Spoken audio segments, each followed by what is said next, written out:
Just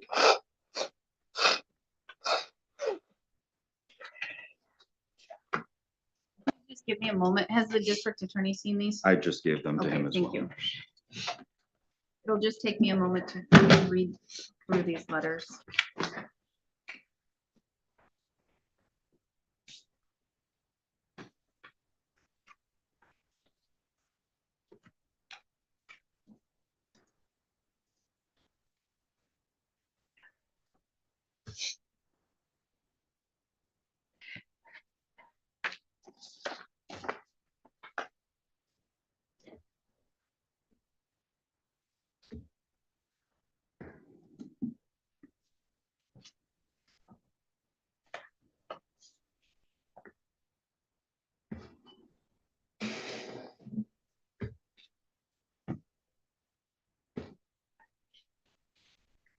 Mr. Benson, I am reading these letters, but was anyone going to do any character reference in words, in oral? Yes, everyone here would speak on her behalf. I assume the court would allow whatever it would allow. Well, if everyone is, it's going to need very short and brief, but yeah, because there's 1, 2, 3, 4, 5, 6, 7, 8, 9, 10 people.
She want me to read the letter that she wrote? You have that, Your Honor, in case she's unable to read it herself. All right, I do have it.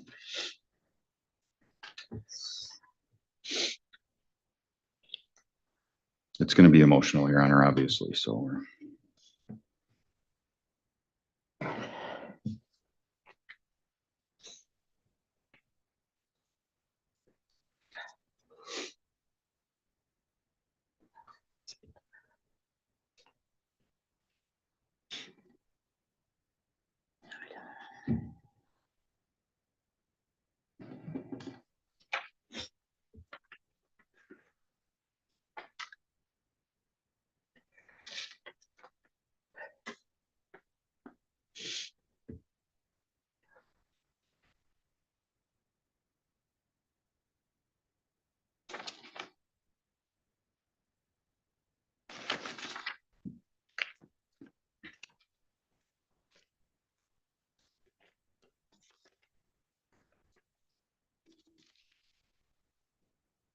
We will go on the record in the matter 24 TR 115 25 CF 46, State of Wisconsin versus Cindy Patra. The state appears through District Attorney Kevin Schmidt in person. Ms. Patra appears in person with counsel Adam Benson.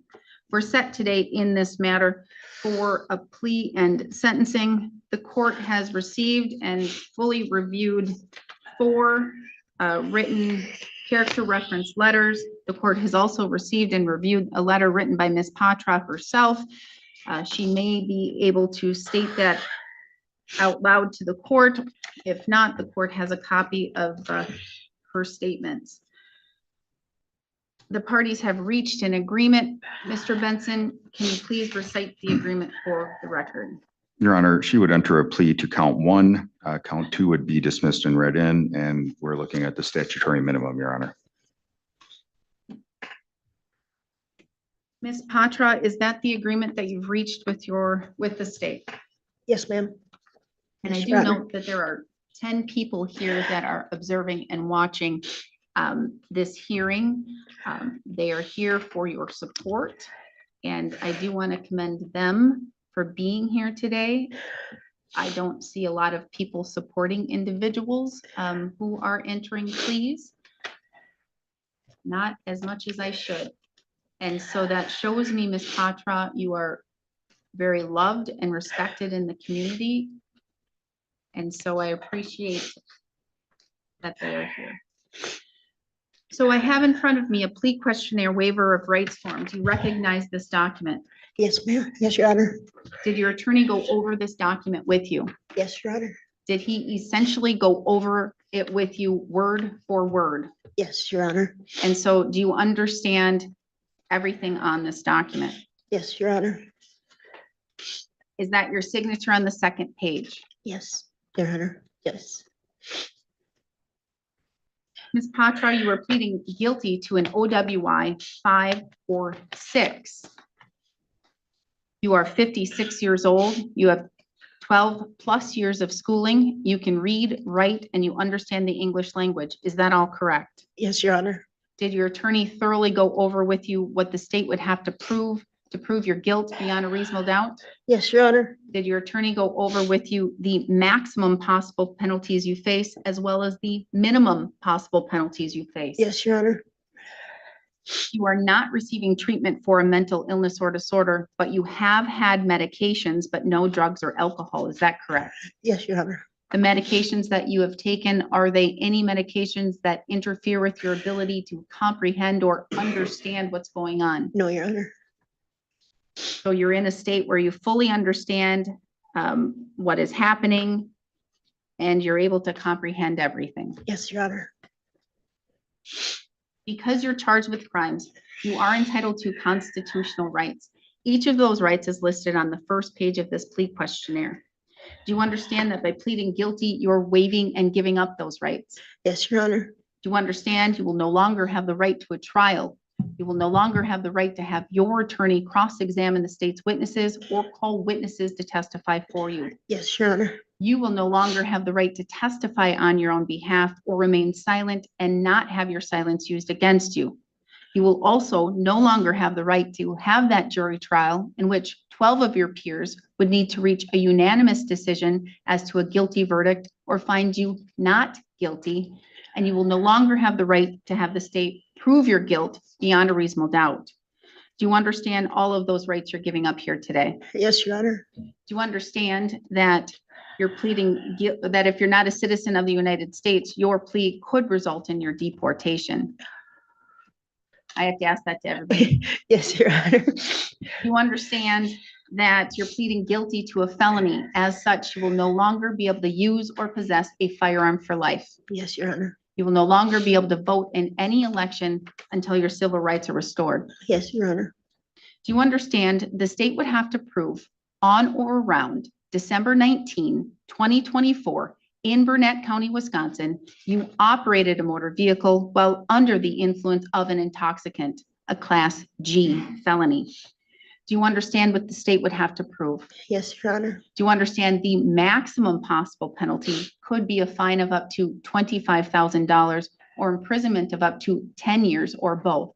Yes, Your Honor. Do you understand that there is a mandatory minimum sentence where the court shall impose not less than 1 year and 6 months for the initial confinement of the sentence portion? Yes, Your Honor.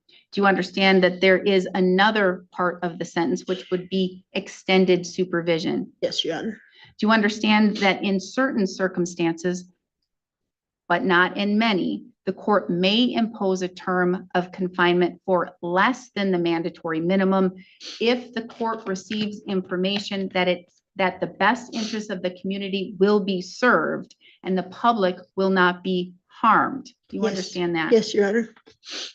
Do you understand that there is an agreement that has been reached between the parties, and that is a recommendation to the court for mandatory minimums? Yes, Your Honor. Do you understand I am not bound to follow that? Yes, Your Honor. Said differently, I could sentence you all the way up to the maximum possible penalty if I thought it was warranted. Yes, Your Honor. Do you still wish to proceed and enter a guilty plea? Yes, Your Honor. Did you go over the criminal complaint, that original charging document with your attorney? It has the facts that basically say what happened that day and why you were charged with the crimes. Yes, Your Honor. For the most part, are those facts accurate? Yes, Your Honor. Admitting here today, you in fact did operate a motor vehicle while under the influence. Yes, Your Honor. Are you stating here today that it would be either your fifth or your sixth conviction? Yes, Your Honor. Are you pleading guilty to this offense because you are guilty? Yes, Your Honor. Mr. Benson, may the court use the probable cause section of the criminal complaint to find a factual basis? Yes, Your Honor. Has anyone made any threats or any promises to you, Ms. Patra, for you to plead guilty today? No, Your Honor. You're doing so freely and intelligently. That means you are telling the court you fully understand what you're doing Yes, Your Honor. and voluntarily. Yes, Your Honor. Has your attorney represented you competently? Yes, Your Honor. Has he answered all of your questions? Yes, Your Honor. Has he looked at this matter thoroughly? Yes, Your Honor. Has he looked at the discovery, the evidence in this case, and discussed it with you? Yes, Your Honor. Has he discussed with you whether or not you have any legal defenses or a lack of defenses? Yes, Your Honor. Has he explained to you that it is your decision on whether or not to go to trial? Yes, Your Honor. Is it your decision and choice to plead guilty today? Yes, Your Honor. Are you satisfied with his services? Yes, Your Honor. Mr. Benson, do you believe that there's any reason the court should not accept a plea from Ms. Patra today? There is no reason, Your Honor. Do you believe she is entering her plea competently Yes, and that she fully understands her constitutional rights and what she's giving up? she does, Your Honor. We read it word for word. And she fully understands what the state would have to prove her guilt beyond a reasonable doubt? Correct. The highest burden under the law. Thank you. All right. Do you have any questions for the court or for your attorney before I proceed? No, Your Honor. As to count one, OWI 5 or 6, a class G felony, how do you wish to plead? Guilty. The court will find your plea of guilt is done knowingly, intelligently, and voluntarily. I'm going to find that you understand your constitutional rights and what it means to waive and give up those rights. I will find a factual basis to accept your plea of guilt. Based on that, I will find you guilty of count 1. Count 2 will be merged and dismissed with count 1. The TR matter will be dismissed and read in. A judgment of conviction will be entered today. Mr. Benson, before we proceed to arguments, how many people will be making a statement on Ms. Patra's behalf? I would have to, I assume all of you would, or Whoever will be making a statement, please come up and sit in the jury box. You will have a seat right here in the witness stand, and you will provide your statement to the court.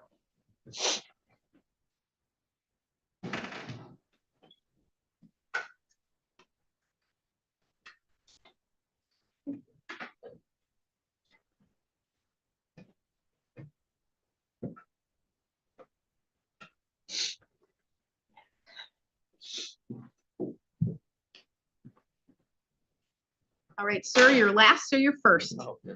So just come right up here.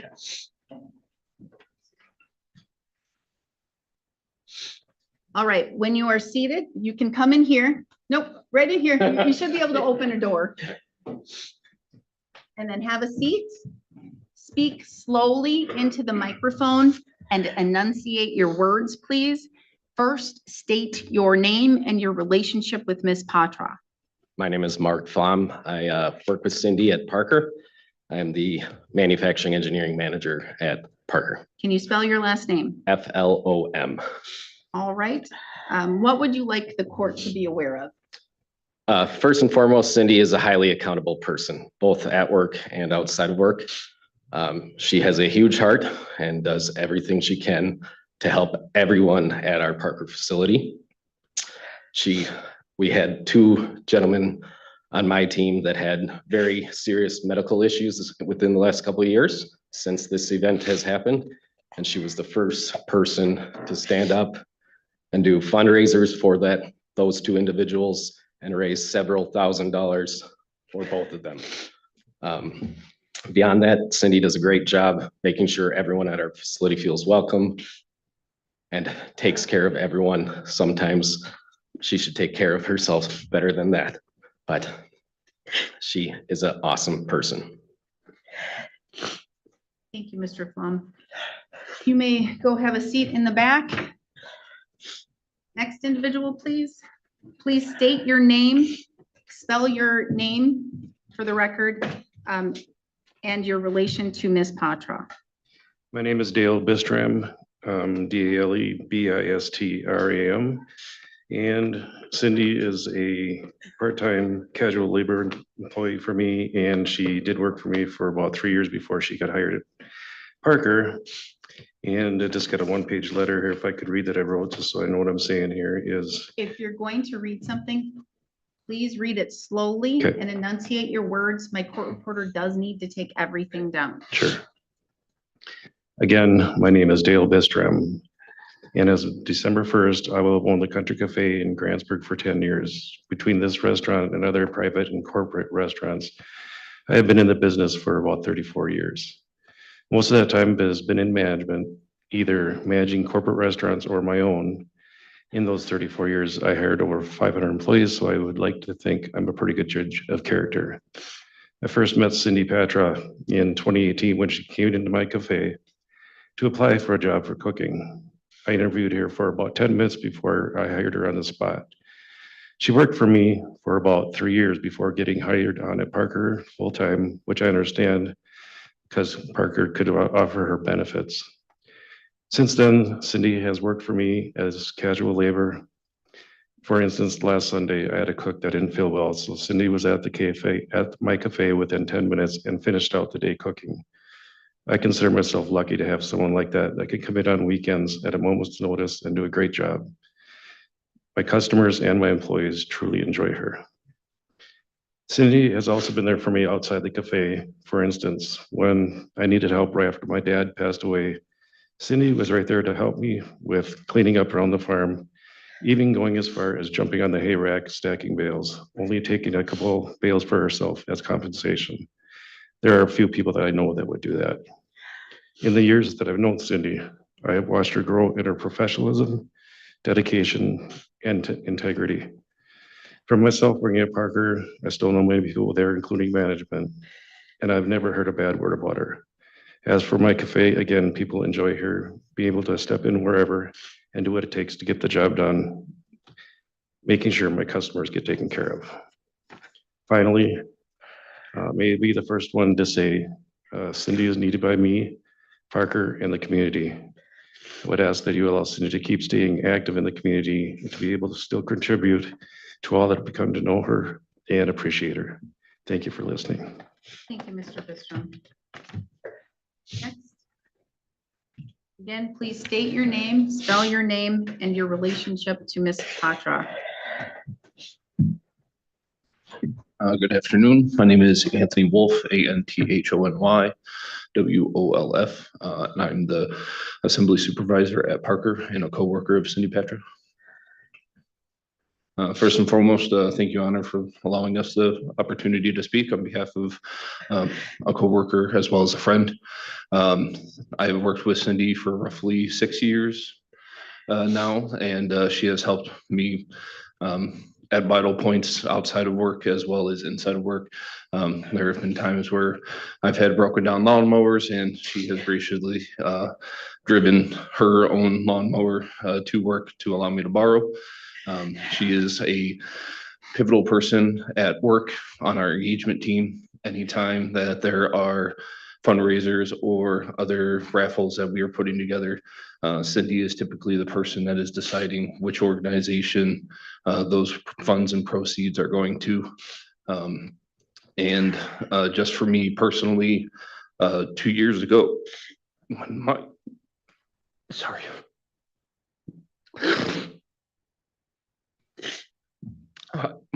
youngest was born, and my brother in Ohio passed away, and I didn't have a lot of funds.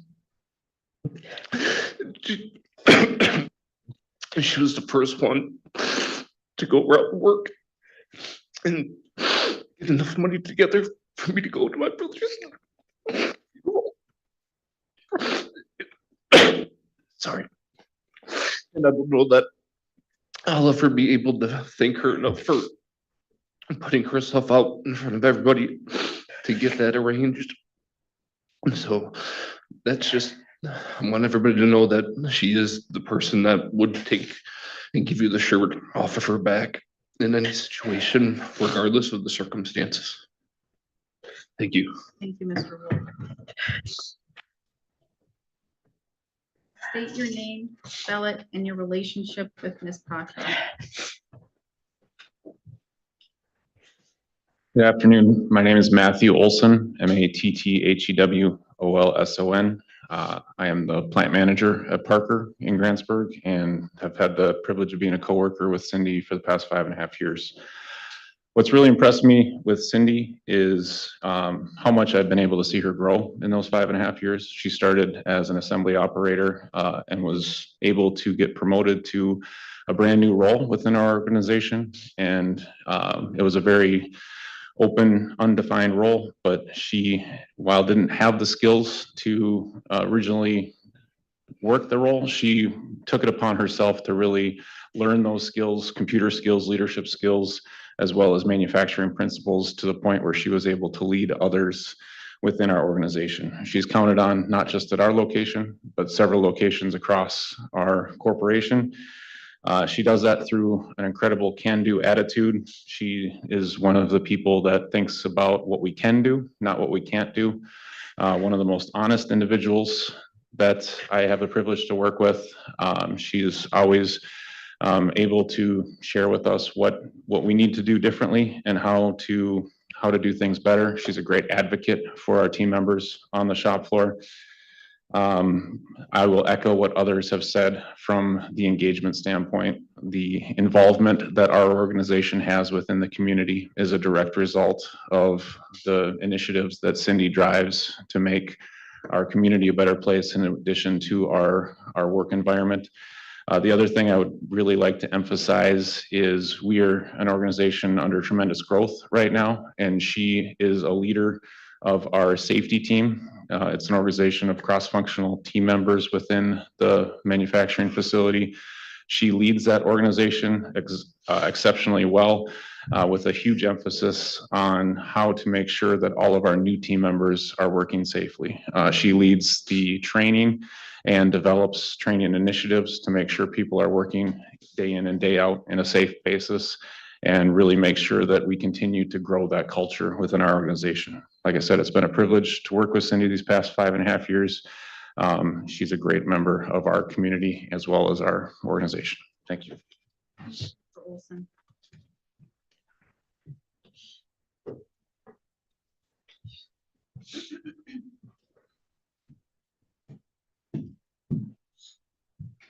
All right, please state your name, spell it, and your relationship with Ms. Patra.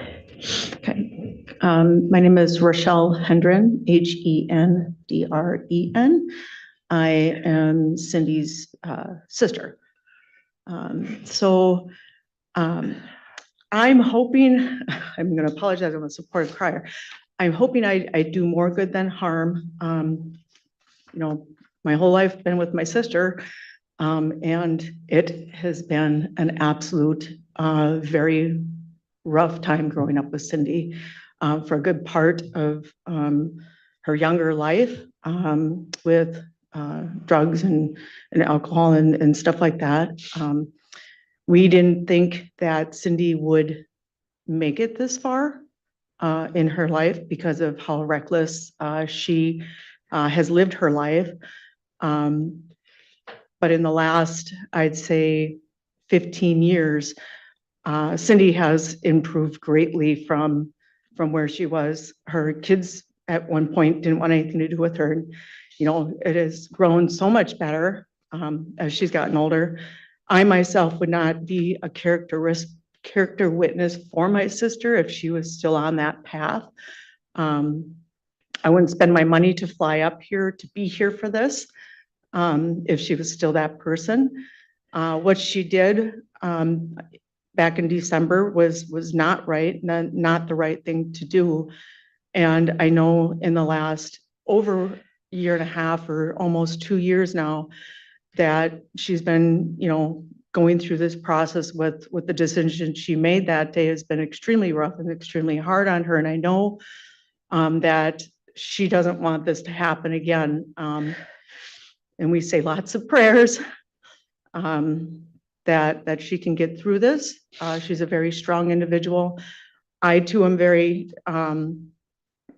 excited to see so many people stand up for her in her community. That is not a close friend, that is say like a drinking buddy or a party buddy or anything like that. Cindy doesn't live that life anymore. And I've been up here for the last 8 days and just see a total different person than I did when she was in a bad place. And I just know that I can guarantee you won't see Cindy here again. And if you do, you won't see me here again. I'm here to support her because she's done such wonderful things in these last, 16 years. And I see that with her kids. I see that with her community. Cindy has always been extremely helpful and giving. And even when she couldn't in the most difficult times, if it was her last dollar, she'd give it to you if you needed it more than her. So I hope I'm a good character witness, but she has come such a long way. And I'm very proud of you. And Mom and Dad would be proud too. Thank you. Thank you for your time. One question. Of Because course. Your letter says you're from Golden Valley, Minnesota. Why would you? Yep, we moved to apply? Florida in December Okay. because it's warm there, very warm there. Well, you could fly from Golden Valley, but that, I guess. Yeah. This way we have a permanent vacation down there now, so. Sounds great. Thank you, Ms. You can come Hendren. on back if you come down to Florida. Thank you, Your Thank Honor. you.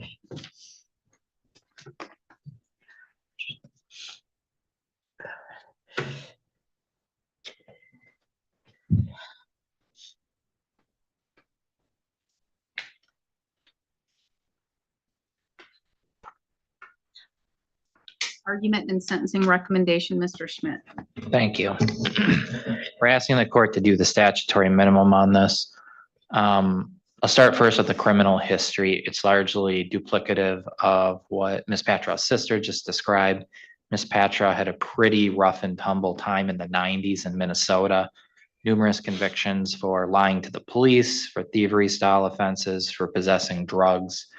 All of that stopped in the 2000s. Going from 2000 and onward, you'd only see driving without a license or her OWI-3 and her refusal.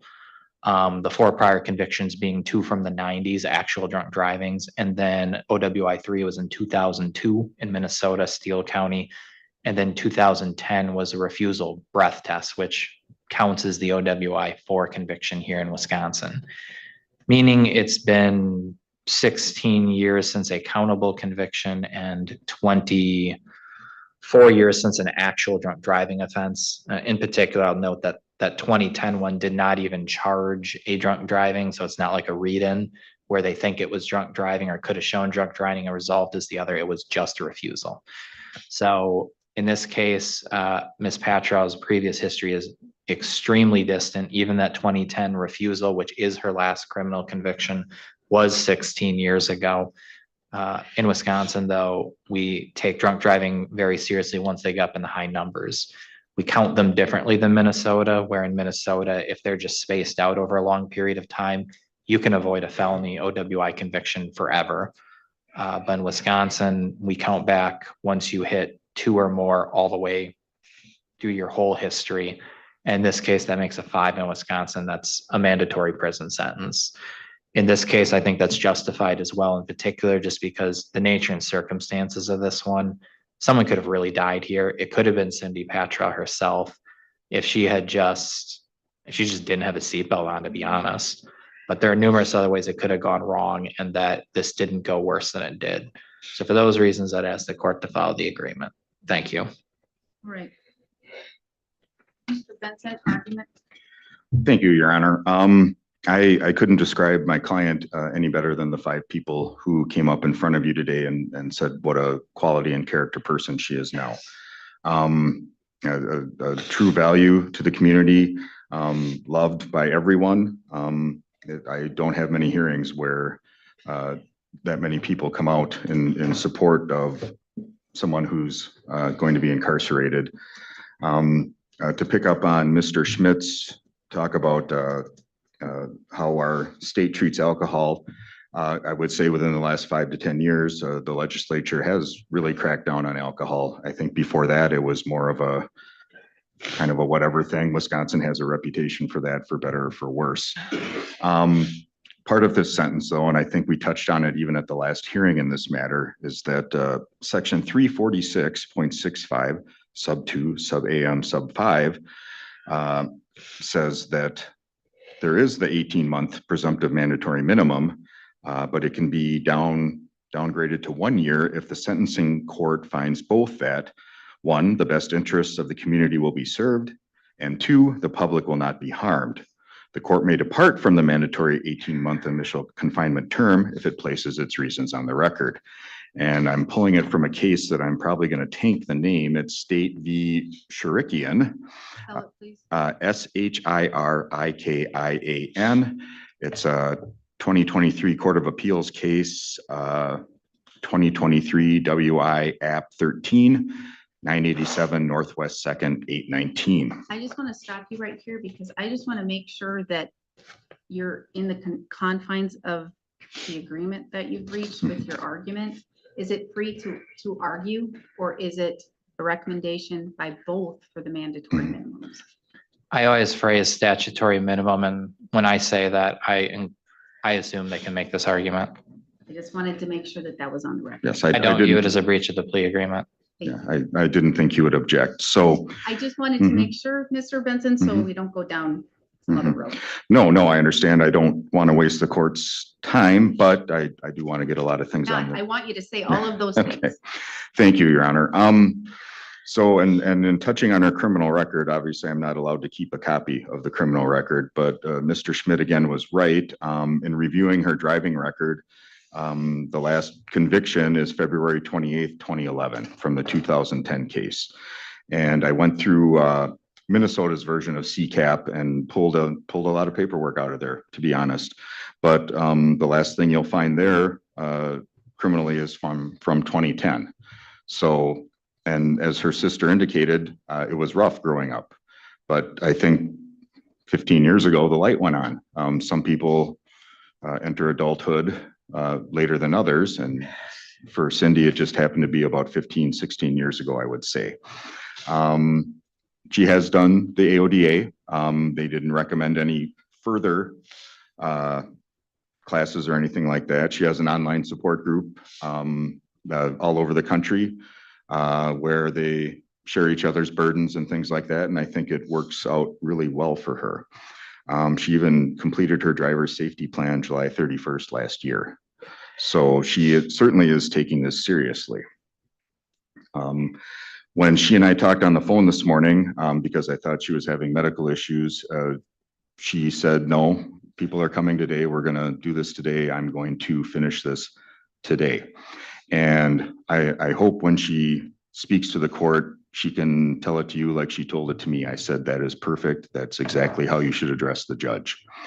But when you're looking at this best interest of the community, first of all, does she need punishment or does she need rehabilitation? She really hasn't done anything criminally for 15 or 16 years. And again, it is a 5-6 OWI. It's serious, and Wisconsin takes that serious.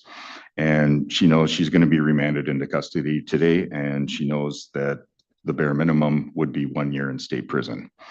And it's made her very emotional, but again, she's here taking responsibility, and she's showing the court what she's done in the last 15 years that makes her a credit to the community.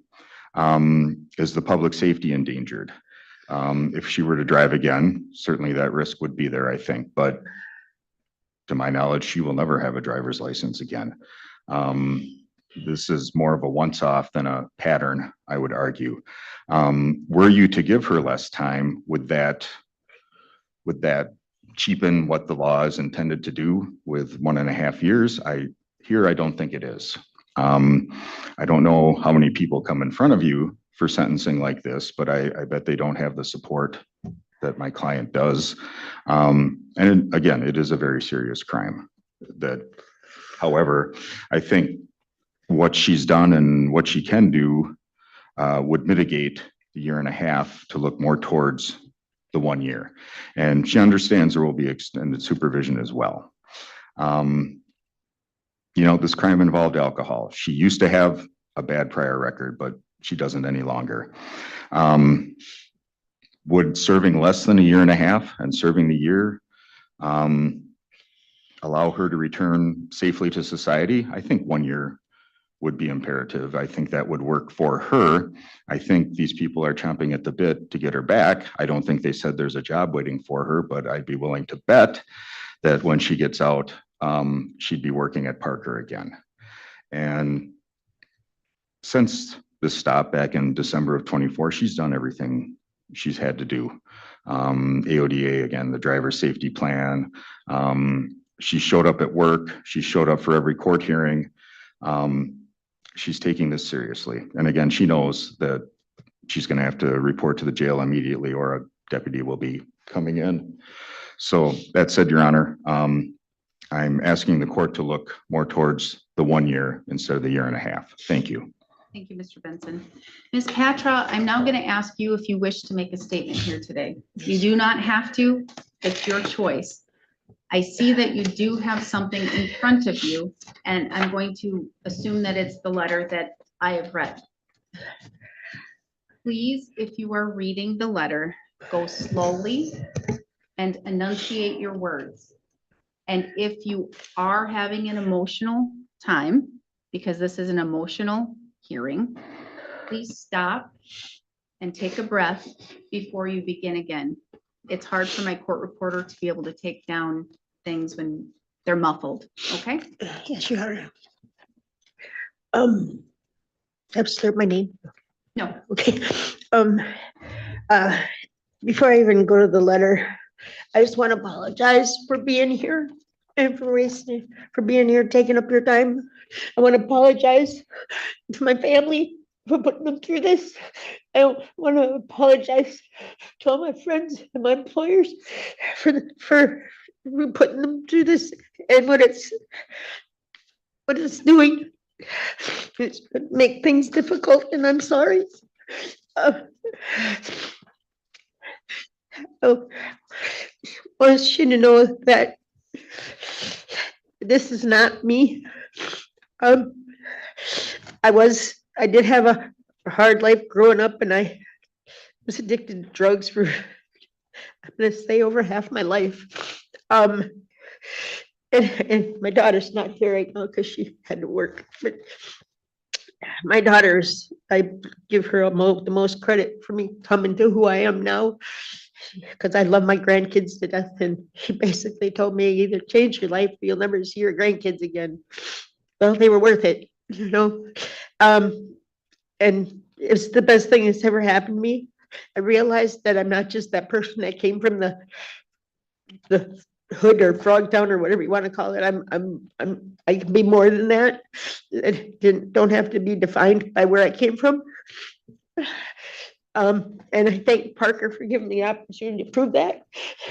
And I'm more than that.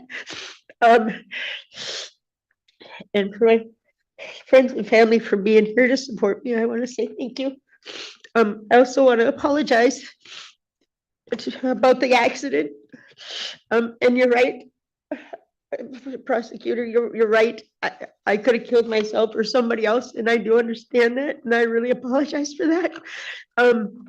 My son drove by the spot where the accident was, and he has nightmares about it, thinking I was dead. I'm sorry to put you through that, Max. I love you. And I'm sorry that's stuck in your head. I was trying to read this letter. Dear Judge Morgan and counsel, I am writing this letter to express my deepest remorse for the mistake I made. I made that brought me before you. I fully accept responsibility for my actions and the consequences that have followed. I want to sincerely apologize to the court and to everybody affected by my behavior, to the community. I understand the seriousness of what I did, and I'm truly sorry. Ms. Patra, you can stop and take a breath.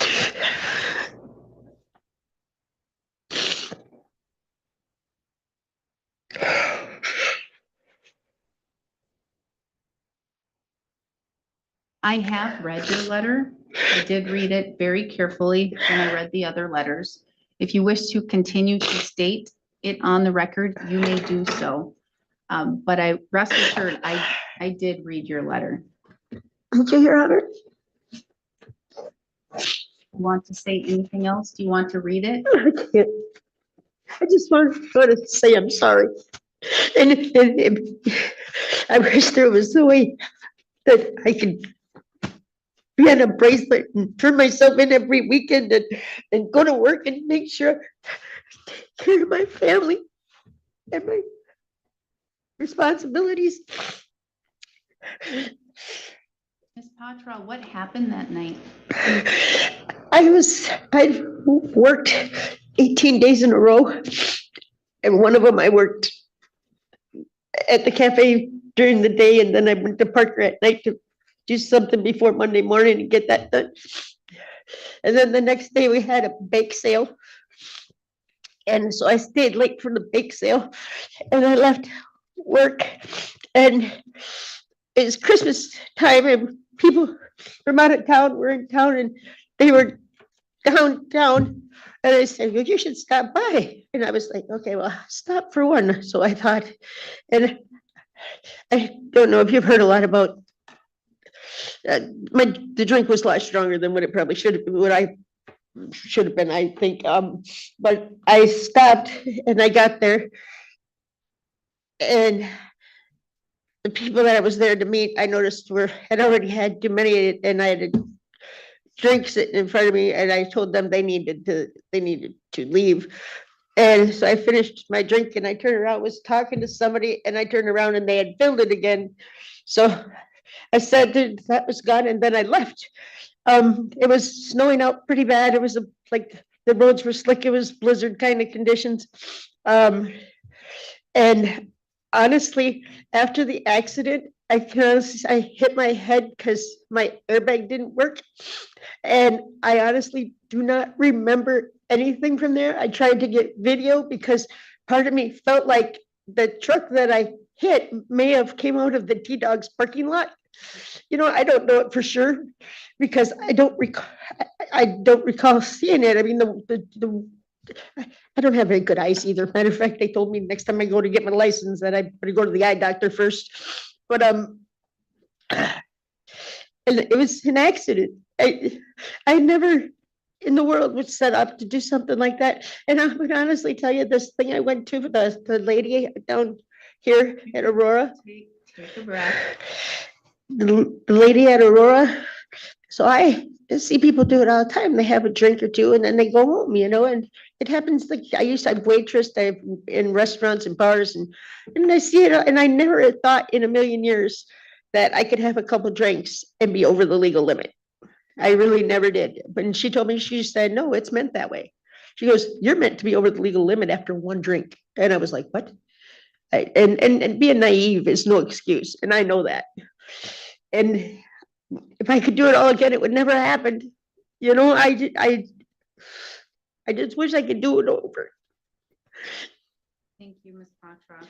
And you understand that your legal limit is different than other individuals' legal limit. I didn't understand that either until just recently. Yes, your legal limit is 0.02. Yeah, I didn't know that. It's because of the number of OWI, DWI convictions you had. And so your legal limit is 0.02. So the Aurora individual was correct. One drink puts you over the limit. I didn't, and being naive is not an excuse, and I know it's not an excuse, but However, you did, your blood alcohol content was 0.115. Mhm. So that is over the 0.08. Right, it's still over the legal limit, I understand. And I just wish I could do it over. I never in a million years. I'm the guy trying to tell the other guy that he's had too much to drink, he should probably go home. You know, I've never seen this guy. I swear to God, years ago, after being in jail, that I would never be here again. And I can't really believe I'm here now. Right. Ms. Patra, I do have to say that it is very commendable that I see so many people here supporting you. And I've heard so many words of genuine care and concern and respect. I don't see that a lot. I don't see it a lot with evidence. I don't see it a lot in many of my cases regardless. So it is very good to see these individuals behind you and who will continue to stay behind you. In sentencing an individual, Ms. Patra, the court has to look at a few things. I have to look at first the nature and the gravity of the offense. How serious is this matter? Then I have to look at the character of the person in front of me. And that would be your schooling, your education, the jobs that you've performed, how you are in society and what you do. I have to look at your criminal history. I also then have to look at the need to protect the public. All right. Yes. And I have to look at if you are a threat to the public.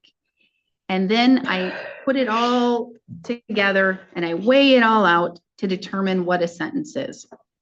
What a sentence is for you is different than a sentence for a different defendant, because the court has to look at all of those specific things. This is a case where the court cannot look at probation first, because this is a mandatory minimum prison sentence. The court is told by the legislature in our laws the mandatory minimum, with that caveat that Mr. Benson did go through with the case law. This is a very, very serious matter. Even if the court doesn't look at the 0.02 level, the blood alcohol level, it's still a 0.115. That's still almost double the legal limit in Wisconsin for a person who is not under the 0.02 requirement. So that makes it serious. The second part that makes it serious is the fact that there was an accident. You are so lucky to be alive here today. Yes, Your Honor. Mr. Schmidt hit it right on the head when he said that someone could have died or been seriously injured from this accident. But for the grace of God, you are here and no one was hurt. You were hurt, but you were able to recover to the best of your ability. I'm really glad to hear the statement from Mr. Benson in which he said he thought you were going through medical issues right now or needed something medically. But you told him, no, I want to move forward today. I want to accept the responsibility. I want to be accountable. I don't want to delay. That takes a lot of courage, Ms. Patra. It's not easy to sit in your seat knowing that prison is your next door. I just can't even imagine what that feels like. But I am seeing a person who made a mistake. Well, you made a mistake, but you want to change yourself and to change that type of conduct so you never do it again. From hearing your statement, Ms. Patra, it sounds like not only are you a giving person, and that's the statement from everybody, you are a giving person, but you are an over giving person. You give to everyone else and you empty your cup. You need to have time to have self-care, to replenish yourself so that you can be the best for all the people you serve.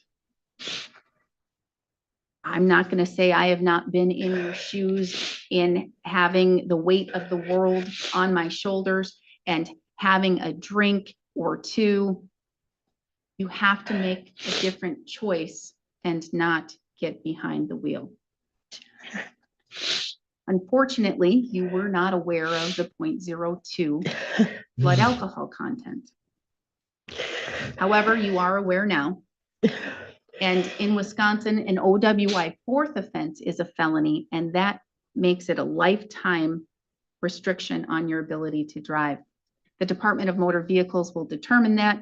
You're going to hear me say that you're revoked for a period of time and you have an ignition interlock device. I'm still required to say those things on the record. It's the Department of Motor Vehicles who will be in charge of whether or not your license is revoked for life. Okay? Yes, Your Honor.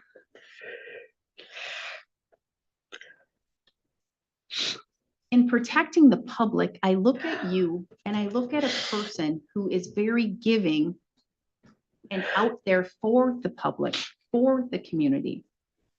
But for this one time, but for this action, this day where you were overworked, you were tired, you were exhausted, and you wanted to let loose or relax. You weren't at the bar pounding them one at a time, one after another. You had a few drinks. I'm going to guess that they were hard alcohol by the way you've spoken about the drinks, and it hits harder.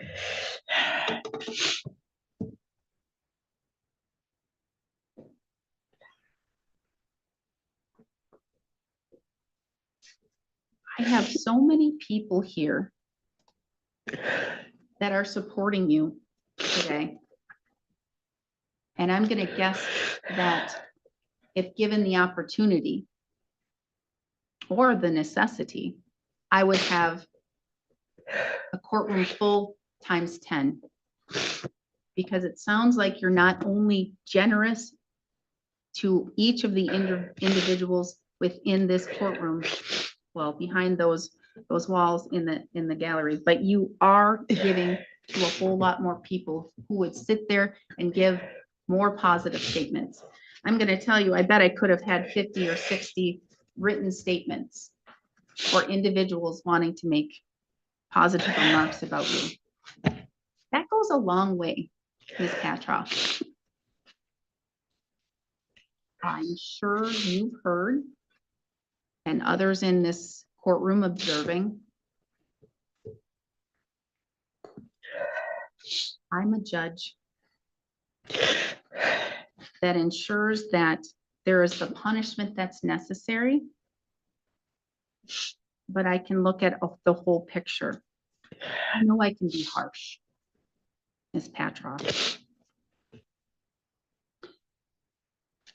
Rest assured, it is not easy sitting in this seat knowing that I am sending somebody to prison and for how long. Even sending an individual who has done bad things is difficult to do sometimes.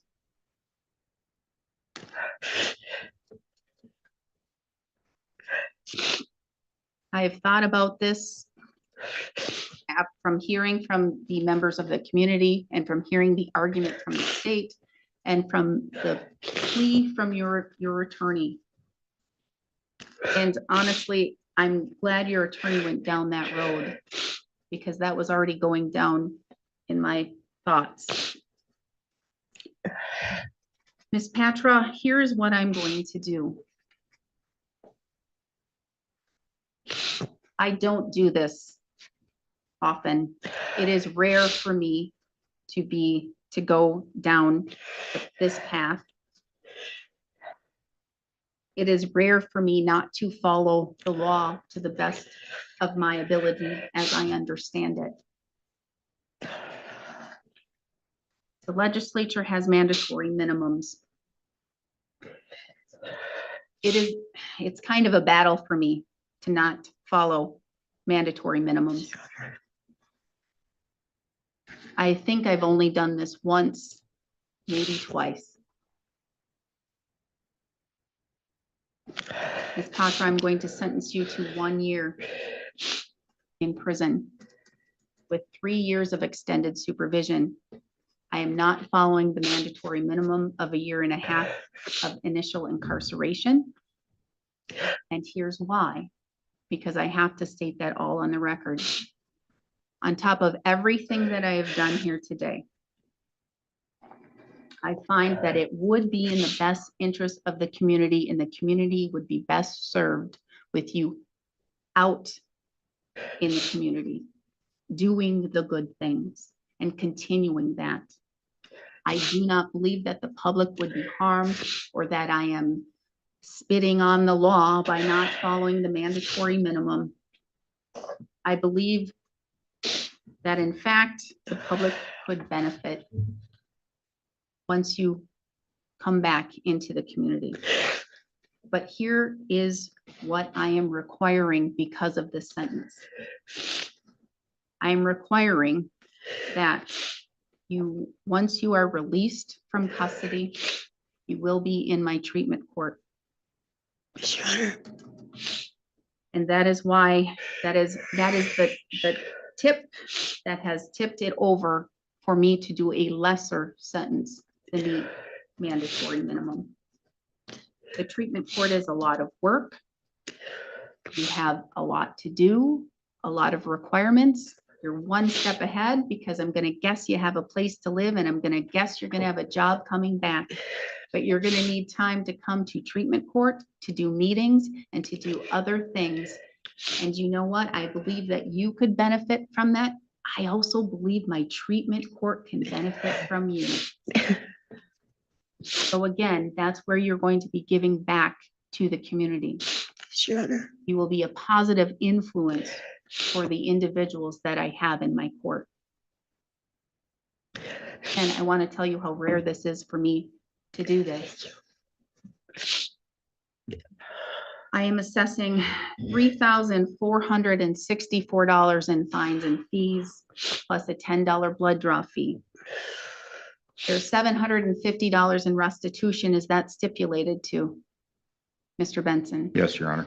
Plus $750 in restitution. I believe I said 3 years of extended supervision, 3 years revocation of your driver's license, 3 years of ignition interlock device. I do have to continue to order that you do the OWI AODA assessment and follow through. The statute still requires me to say those things. Now, while you were on extended supervision, sorry, let me go back. While you're incarcerated for the year in prison, you cannot engage in any early release programming. If you are revoked off of your extended supervision, you may engage in early release programming on that additional 3 years that will hang over your head. While on extended supervision treatment court, absolute sobriety, no use or possession of any illegal drugs, substances, or paraphernalia. I don't know, I don't think that that's what you're involved in, but it was in your history, so that's why I'm saying. Testing, gainful employment,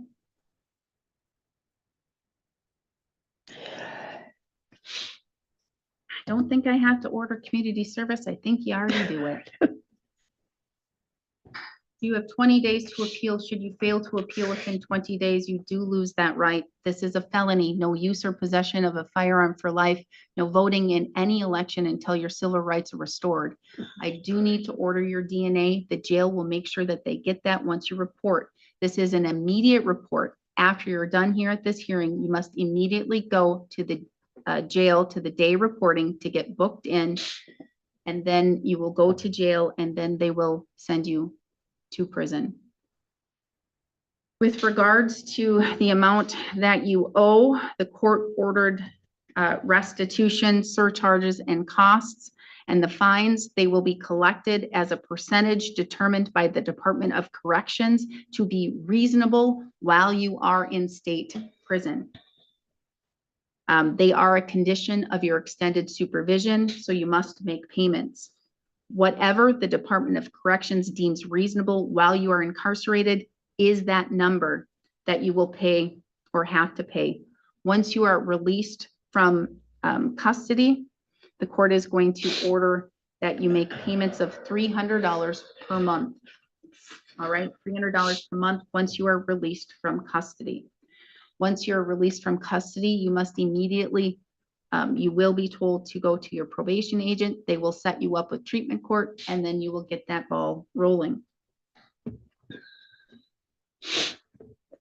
I believe I've covered everything, Mr. Schmidt.